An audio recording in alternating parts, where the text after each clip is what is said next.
আজি ৰাতিপুৱা 8টাতে উঠি কিনে আমাৰ নতুন গাড়ী লৈ আছোঁ লগতে আমাৰ গাড়ীৰ বৰদেউতাক মানে নহয় আৰু এটা কথা আছে নহয় নতুন যেনেকৈ সন্তান মানে জন্ম হ'লে গণনা কৰে সেনেকৈ আমাৰ মানে নিয়ম হিচাপে গাড়ীৰো গণনা কৰে এতিয়া আজি কৰিব যাওঁ তো এতিয়া বেছি দেৰি নকৰোঁ অকণমান বৰষুণ দি আছে এইবিলাক চাওকচোন আনাৰ দিনৰ পৰা বৰষুণ মানে চব লেতেৰা ধূলিও উপায় নাই আৰু কি কৰিম আৰু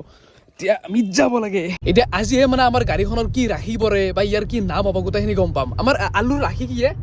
মেঘ ৰাখি নেকি আচ্ছা মোৰ ধনু ৰাখি এতিয়া আমাৰ এইখনৰ বা কি পৰে এইফালে আমি ধুনীয়াকৈ আহি পালোঁ আমাৰ গণক দাদাৰ ঘৰ দাদা খুৰা কি হয় গম নাপাওঁ এতিয়া বলক চলো Many minutes later. তো ভিতৰত যেনেকৈ বহুত মানুহ আছিল ভিডিঅ' নবনালোঁ এতিয়া মই আপোনাক দেখাই দিওঁ এইখন হ'ল আমাৰ মানে গাড়ীখনৰ জন্ম কুস্তি বুলি ক'ব পাৰে আপোনালোকে ইয়াতে কি লিখিছে ময়ো বাৰু ইমান ভালকৈ বুজি পোৱা নাই তেওঁ মোক কিবা কিবি বুজাই দিছে ইয়াতে ধৰক ক'ত কি ৰিষ্টু আছে কোনদিনা মই ওলাব নালাগে সেইবিলাক লিখা আছে তাৰপিছত ৰাশি হ'ল মকৰ ৰাশি মানে আপোনালোকে খ গ আৰু জ এই তিনিটাৰ ভিতৰত নাম কোনোবা এটা ৰাখক নে কি